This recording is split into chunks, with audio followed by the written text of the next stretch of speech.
Radio Claret América presenta Sediento de ti, la palabra, fuente de vida, con el sacerdote misionero claretiano Tony Díaz.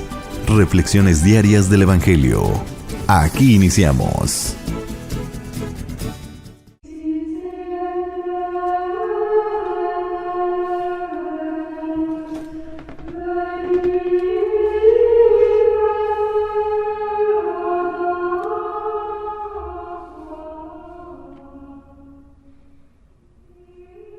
Bienvenidos hermanos a nuestras reflexiones bíblicas de las lecturas del día. Hoy es martes de la 31ª semana del tiempo ordinario. Martes de la 31ª semana del tiempo ordinario, y hoy celebramos la solemnidad de todos los santos. La primera lectura de hoy viene del libro del Apocalipsis, capítulo 7, versículos 2 al 4 y 9 al 14. Yo, Juan, vi a un ángel que venía del oriente. Traía consigo el sello de Dios vivo y gritaba con voz poderosa a los 4 ángeles encargados de hacer daño a la tierra y al mar. Les dijo: no hagan daño a la tierra ni al mar ni a los árboles hasta que terminemos de marcar con el sello la frente de los servidores de nuestro Dios. Y pude oír el número de los que habían sido marcados. Eran 144,000 procedentes de todas las tribus de Israel. Vi luego una muchedumbre tan grande que nadie podía contarla. Eran individuos de todas las naciones y razas y de todos los pueblos y lenguas. Todos estaban de pie delante del trono y del Cordero. Iban vestidos con una túnica blanca. Llevaban palmas en las manos y exclamaban con voz poderosa: la salvación viene de nuestro Dios, que está sentado en el trono y del Cordero. Y todos los ángeles que estaban alrededor del trono, de los ancianos y de los 4 seres vivientes, cayeron rostro en tierra delante del trono y adoraron a Dios, diciendo: Amén. La alabanza, la gloria, la sabiduría, la acción de gracias, el honor, el poder y la fuerza se le deben para siempre a nuestro Dios. Entonces uno de los ancianos me preguntó: ¿quiénes son y de dónde han venido los que llevan la túnica blanca?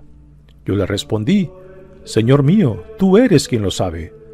Entonces él me dijo: son los que han pasado por la gran persecución y han lavado y blanqueado su túnica con la sangre del Cordero. Palabra de Dios.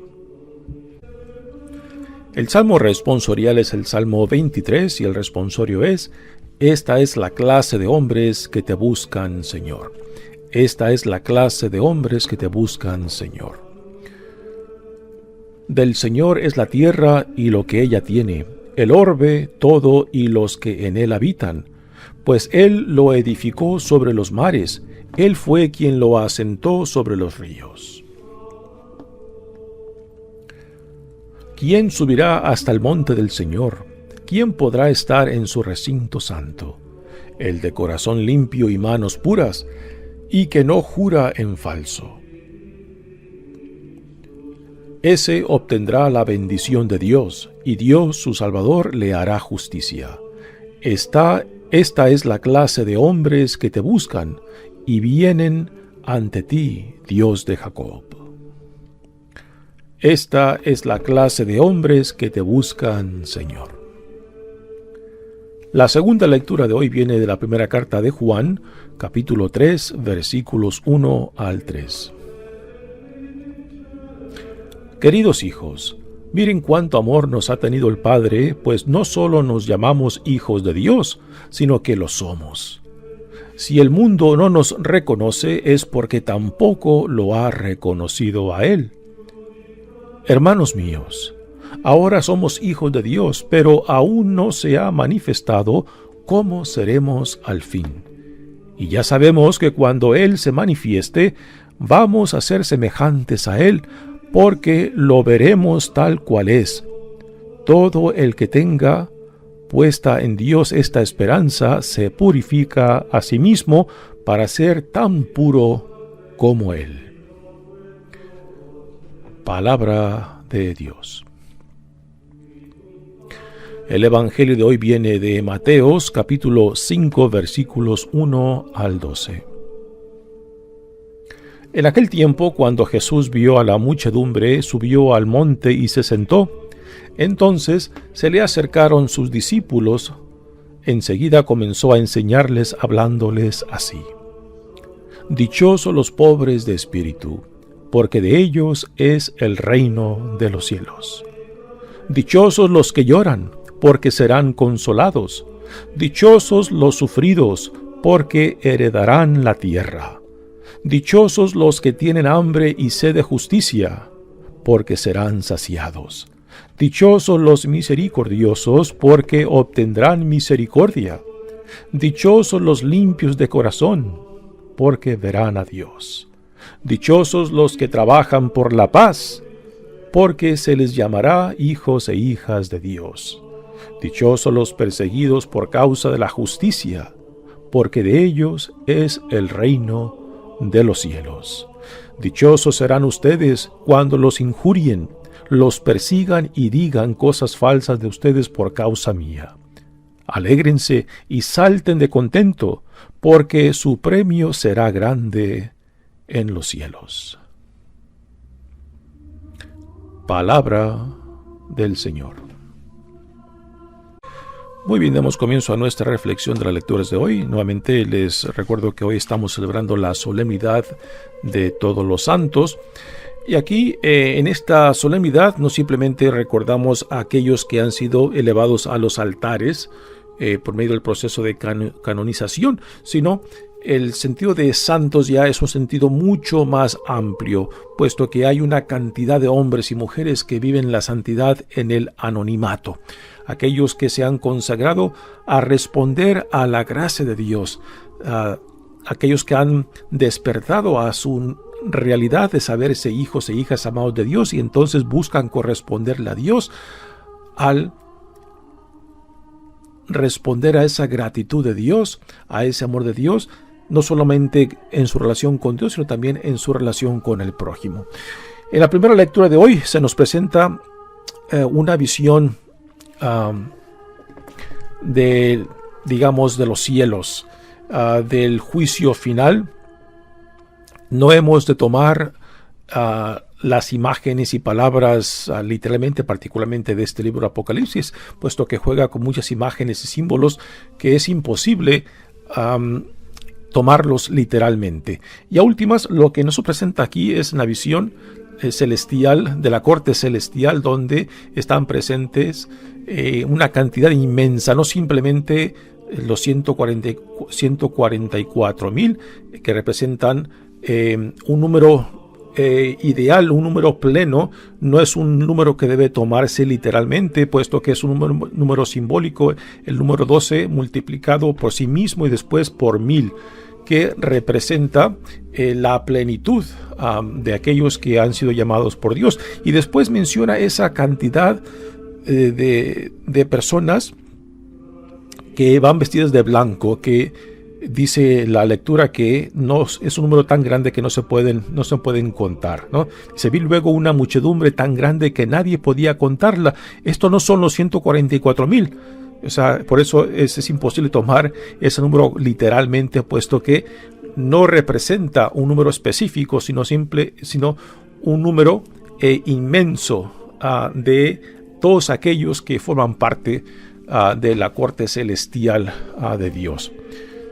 Dice: vi luego una muchedumbre tan grande que nadie podía contarla. Eran individuos de todas las naciones y razas, de todos los pueblos y lenguas. Así que aquí, en este gran número incontable, no solamente están presentes los que descienden de las 12 tribus de Israel, sino ahora de todas las naciones, de toda la creación de Dios, que han respondido al Evangelio, que han respondido a la buena nueva, que han respondido prácticamente al amor. Y aquí también podemos incluir a aquellos que quizás no sean cristianos, pero que también en sus vidas viven la experiencia del amor, la experiencia de buscar el bien del prójimo, la experiencia de que sus vidas, el bien personal está íntimamente conectado con el bienestar de otros, ¿no? Y solamente Dios sabe quiénes son estas personas. A veces queremos decidir, queremos quitarle esta decisión, este poder de Dios de decidir quién tiene acceso o quién no tiene acceso y quitárselo a Dios y decidir nosotros. Pero esa es una decisión que solamente a Dios le pertenece, ¿no? Y aquí lo que nos quiere dar a entender esta lectura del Apocalipsis, que aquellos que son llamados a ser parte de la corte celestial de Dios, pues es algo que solamente Dios lo determina y que es un número incontable, ¿no? Y eso nos quiere dar a entender de que no somos nosotros los que deciden quiénes están dentro y quiénes están fuera, quiénes son los salvos y quiénes no son los salvos. Repito, esta es una decisión que solamente le pertenece a Dios. En la segunda lectura se nos presenta de la primera carta de Juan, ¿no? Y nos da en este capítulo 3, pues un resumen de esta reflexión teológica sobre el amor de Dios derramado en Jesucristo, cuando dice: miren cuánto amor nos ha tenido el Padre, pues no solo nos llamamos hijos e hijas de Dios, sino que lo somos. No solamente es el nombre que se nos da, sino que es la realidad nuestra en Jesucristo. Y la pregunta para nosotros es la siguiente, ¿no? ¿Cómo es que tú te desenvuelves en la vida, en el mundo, ¿no? ¿Te desenvuelves con esa identidad y dignidad que es tuya como hijo, como hija amada de Dios? ¿O te desenvuelves según como el mundo te dice que tú eres, o lo que otros dicen que tú eres, o lo que tú mismo piensas que eres? Porque mucho depende de esta actitud fundamental de cómo uno se ve a sí mismo y cómo uno se lance a la vida, ¿no? Si uno se lanza a la vida con esta convicción de lo que Dios dice que soy, pues yo creo que determina en grande no solamente mis actitudes, sino también mis decisiones, mis opciones por la vida. Y cómo yo, a últimas, me confío en aquel que me llama a la vida, aquel que me sostiene, aquel que me dice: tú eres mío, tú eres mi hijo, tú eres mi hija amada, ¿no? Y que cuando uno se lanza a la vida con esta convicción de su identidad y dignidad, pues, ¿qué te puede hacer el mundo? Pasamos ahora al Evangelio de hoy, que es el principio del Sermón de la Montaña, que es el primer discurso, el primero de 5 discursos que tenemos en el Evangelio de Mateo, y que este Sermón de la Montaña viene siendo el corazón, el centro de este bello Evangelio de Mateo. Ahora, lo interesante es de que si decimos de que este Sermón de la Montaña, y particularmente las bienaventuranzas que tenemos en esta lectura del Evangelio de hoy, vienen siendo el corazón de la fe cristiana, ¿por qué no las mencionamos? ¿Por qué no las utilizamos como guía de nuestras vidas? Es curioso cómo constantemente como comunidad cristiana nos vamos constantemente a los 10 mandamientos, como si los 10 mandamientos que encontramos en el Antiguo Testamento fueran lo que Jesús utilizó para definir la identidad de sus discípulos. Ahora, con esto no quiero decir que no son válidos los 10 mandamientos, pero aquí en el Sermón de la Montaña, y particularmente en las bienaventuranzas, tenemos el llamado a la vida en Cristo que está por mucho más alto que los 10 mandamientos. Los 10 mandamientos en realidad vienen siendo lo mínimo que uno puede responder a Dios. Y a lo que Jesús nos llama no es a corresponderle a Dios en lo mínimo, todo lo contrario. Jesús nos modela en su propia vida de que a Dios le correspondemos dándole de lo mejor de nosotros.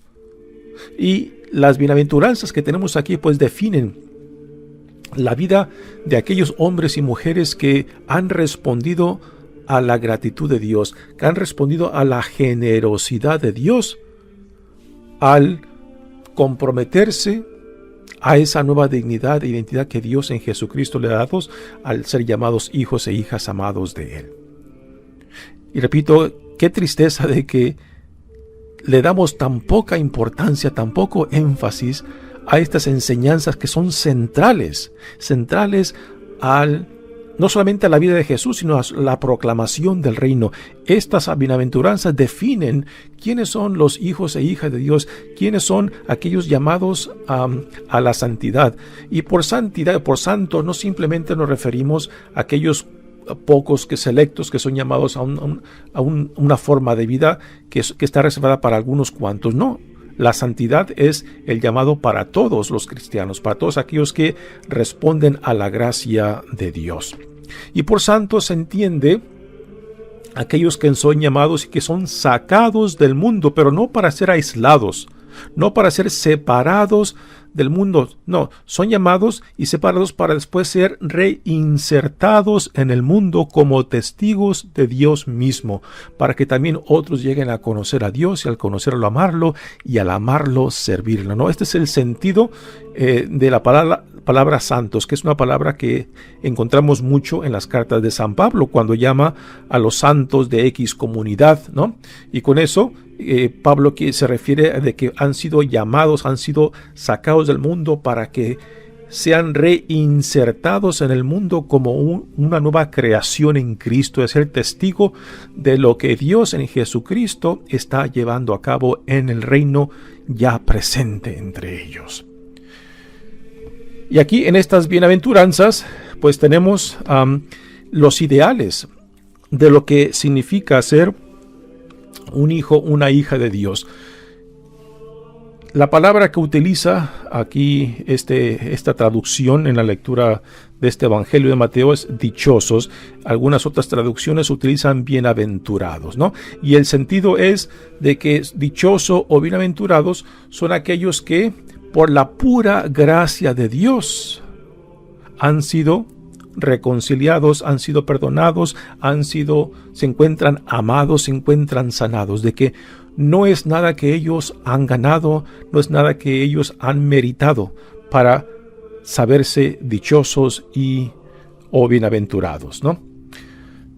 Ahora, la clave para entender y interpretar el significado de estas bellas bienaventuranzas se encuentran en las primeras dos bienaventuranzas, que nos da la clave para entender el resto de ellas. Dice la lectura de este Evangelio: en aquel tiempo, cuando Jesús vio a la muchedumbre, subió al monte y se sentó. La imagen que Mateo nos da de Jesús es un tipo de Moisés que pone a Jesús en el monte enseñando. Entonces se le acercaron sus discípulos, pero también en torno a los discípulos y a Jesús se encuentra una gran muchedumbre. Enseguida comenzó a enseñarles hablándoles así: dichosos los pobres de espíritu, porque de ellos es el reino de los cielos. Hagamos una pausa aquí para desempacar esta primera bienaventuranza. ¿Por qué dichosos los pobres de espíritu? Para empezar, ser pobre de espíritu no es ninguna virtud. No es ninguna virtud, todo lo contrario, es reconocerse de que uno se encuentra vacío, de que uno no tiene nada en qué pararse, nada en qué autojustificarse, que todo lo necesita, que todo lo requiere de aquel que en amor nos crea, en amor nos sostiene y en amor nos llama, ¿no? Así que pobre de espíritu es aquel que por la gracia de Dios ha pasado de la muerte a la vida. A esto también se le llama una conversión, y que cuando uno vive esa conversión, cuando uno pasa de la muerte a la vida, entonces se da cuenta de su pobreza, de que todo lo necesita y que solamente aquel que nos ha dado la vida, aquel que nos ha creado, aquel que nos salva en Cristo, es el único que nos puede llevar a la plenitud de la vida para la cual hemos sido creados, ¿no? Y aquí es donde reside esta pobreza de espíritu. Reconocer mi necesidad de Dios, reconocer mi necesidad de intimidad y confianza con aquel que me llamó a la vida y que ahora viene a salvarme de mí mismo, y que esta relación con aquel después me pone en relación con otros. El ser humano, por necesidad tiene que vivir en relación, porque es en relación tanto con Dios como con otros donde el ser humano encuentra su propia identidad, encuentra su plenitud. Porque nacimos de la relación. Se requiere de la relación de un hombre y una mujer para que nos traigan a este mundo. Se requiere de una familia para que nos formen. Se requiere de una sociedad para que nos enseñe y nos dé la concientización de que para que exista la paz, el orden, el progreso, el bienestar, se requiere de que yo tenga no solamente en mente mi interés, sino también el interés de otros, ¿no? Y para que exista la paz y el progreso, pues yo tengo que tener el interés del bienestar de otros. Porque si solamente busco mi bienestar, mis intereses, igual otros hacen lo mismo, pues entonces no se pueden crear comunidad, no se puede crear una sociedad estable que busque el progreso de la colectividad. Así que cuando Jesús dice dichosos los pobres de espíritu, es aquella persona que por la gracia de Dios ha despertado a esa realidad de que vive en relación con aquel Dios que en amor lo ha creado, en amor lo sostiene y en amor lo llama, y que por tanto necesita de esa relación con aquel que lo ha creado, con aquel que lo salva, y que para vivir la vida la cual Dios nos da en Jesucristo, necesitamos tanto de su gracia como de su Espíritu, para llegar a la plenitud de la vida para la cual hemos sido creados. Y esto es lo que encierra el sentido de pobreza de espíritu, que es todo lo contrario de la persona que se siente autosuficiente, que piensa que es una isla que no necesita de nada, que es una persona que simplemente busca sus intereses, que es una persona arrogante y que piensa de que a nadie necesita. Esto, lo que acabo de mencionar, viene siendo todo lo contrario a la pobreza de espíritu. Y después la siguiente bienaventuranza está conectada con la primera.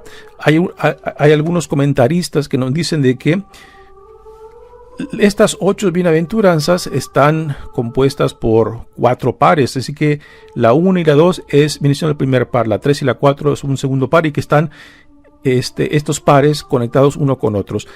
Y sí, en realidad, porque la segunda bienaventuranza complementa muy bien la primera cuando dice: dichosos los que lloran porque serán consolados.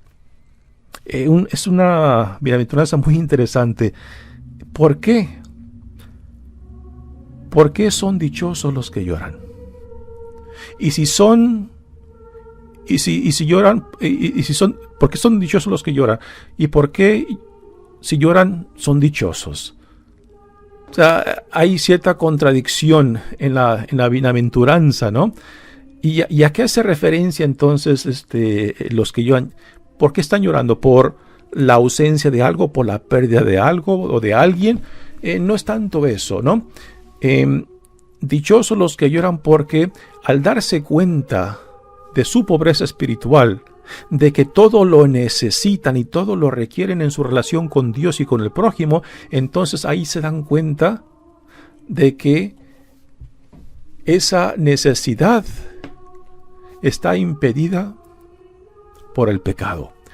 Esa necesidad está impactada cuando nos encerramos en el egoísmo, cuando nos encerramos en el orgullo, de que es aquello que me separa de Dios y del prójimo, es aquello que crea divisiones, que crea conflicto tanto con Dios como con otros, lo que me previene de vivir en una relación de intimidad y confianza con Dios y de hermandad y solidaridad con el prójimo. Entonces, la causa del llorar es de darme cuenta de que soy responsable de todo aquello que me aleja, separa y me pone en conflicto tanto con Dios como con el prójimo.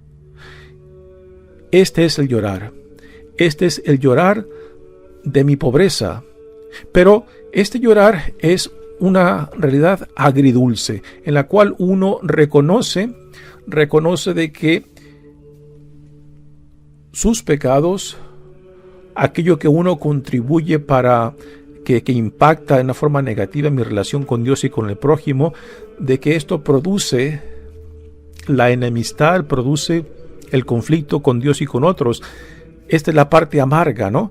Pero a la misma vez, lo dichoso en esta bienaventuranza viene de que a pesar de mí mismo, a pesar de mi pobreza espiritual, a pesar de mi pecado, a pesar de lo que yo contribuyo para estos conflictos y enemistad con Dios y con otros, a pesar de mí mismo, Dios viene a mi encuentro, viene a salvarme. Y aquí está lo dulce, ¿no? Dije que es una bienaventuranza agridulce.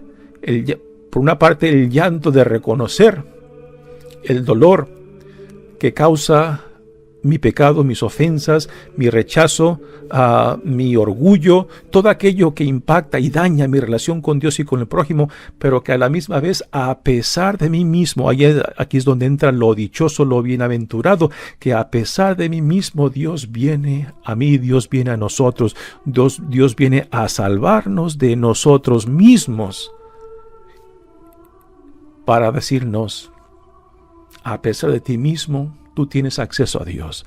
A pesar de ti mismo, hay otra forma de ser, otra forma de vivir. A pesar de ti mismo, tienes otras opciones.